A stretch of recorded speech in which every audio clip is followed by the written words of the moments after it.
na mawawala rin yung kanyang visibility as Vice President, no? At magiging mas madali na Marcos forever ang mga Marcoses, no? Pero bukod pa sa impeachment, ano pang mga dahilan kung bakit kaya inendorso ni VP Sara si Amy Marcos? Well, bukod po dyan, narariyan yung naging papel ni Amy Marcos doon sa investigasyon sa kung paano nakidnap ang dating Presidente Rodrigo Roa Duterte.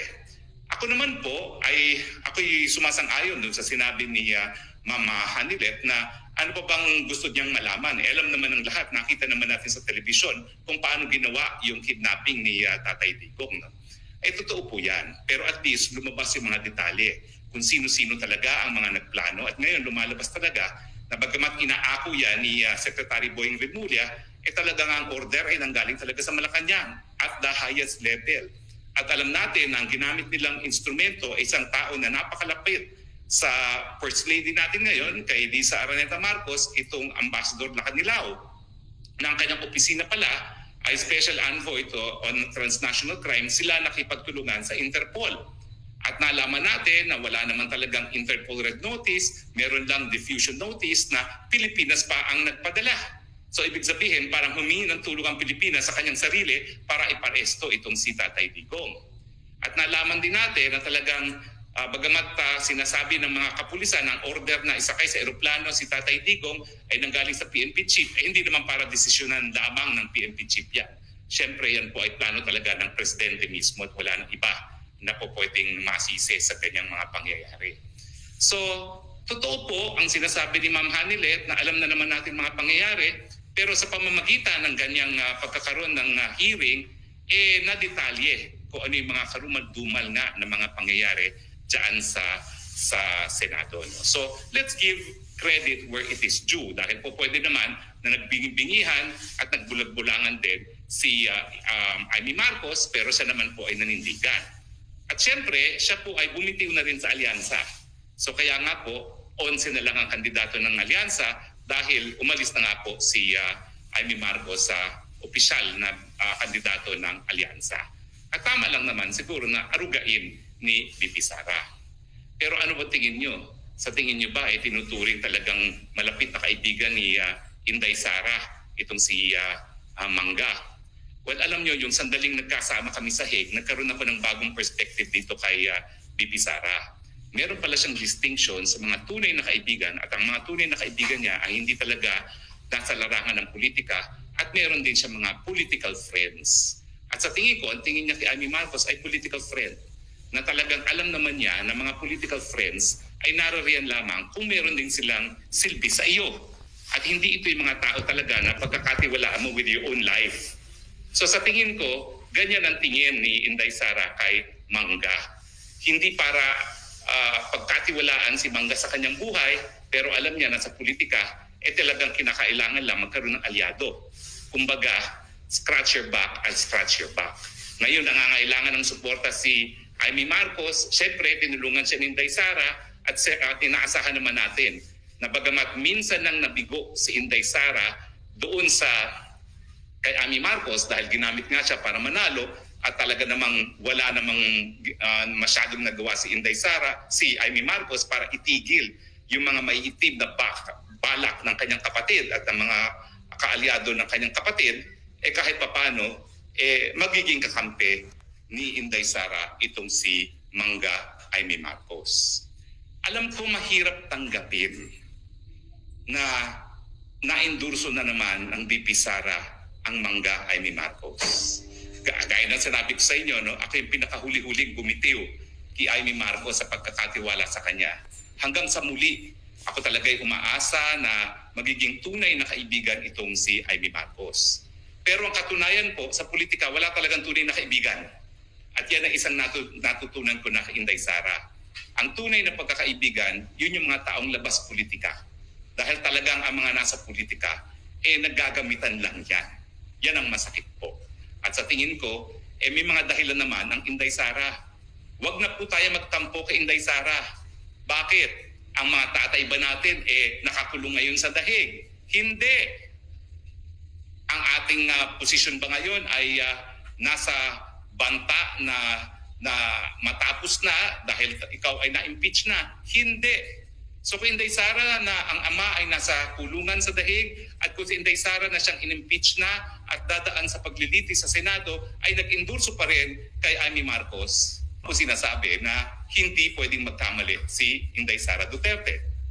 In fact, nung sumunod ako sa kanya sa unit team, talaga alam naman natin na nagkamali si Inday Sara Duterte dyan. No? Pero sa ngayon, tingin ko naman, natuto na ng leksyon si Inday Sara. Kung dati madali siya magtiwala, ngayon hindi na madali magtiwala. Kung siya ay nag-endorso, meron ngayon siyang dahilan. At ito ay dahilan na may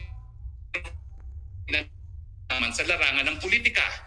So tama na po ang pagtatampo, tanggapin na lang natin na sa politika talaga kinakailangan magkaroon ng ganitong mga moves, kumbaga.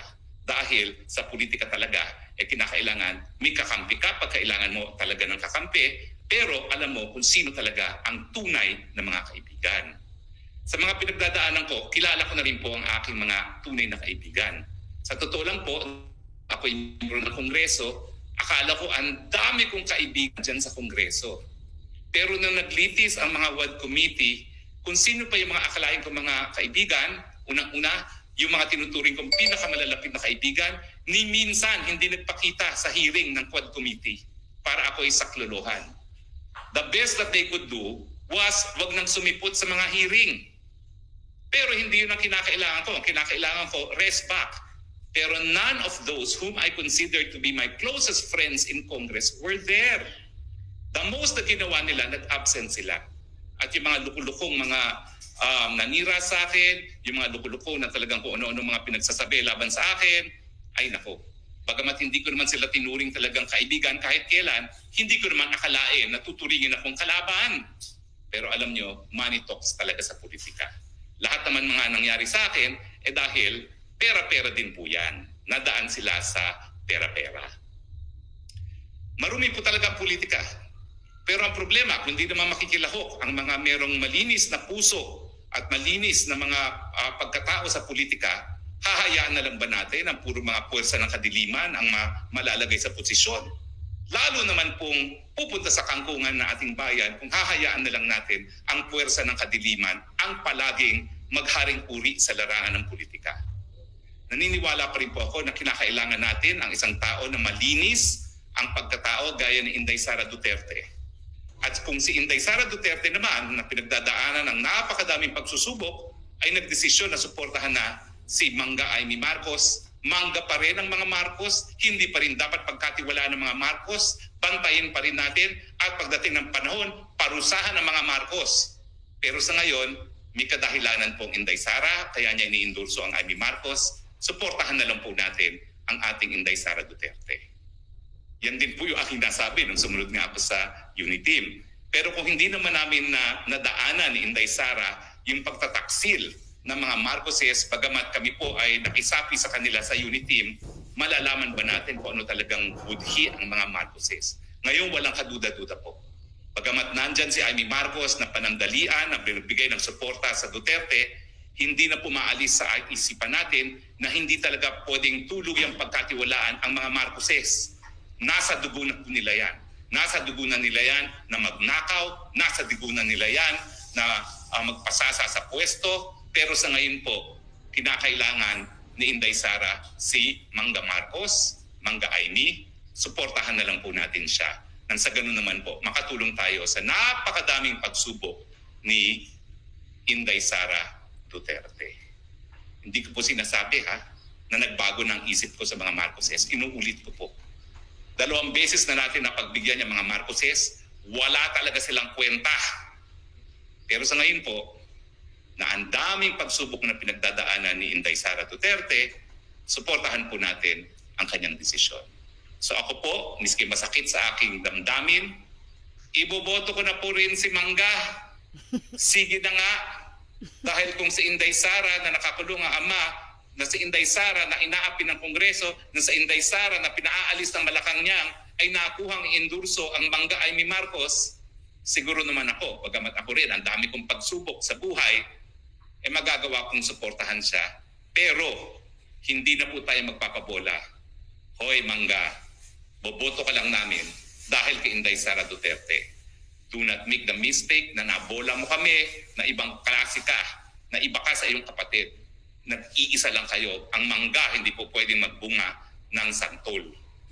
Pero dahil nandyan si Inday Sara na humihingi ng tulong para sa iyo, susuporta kami, masama man ang aming mga loob.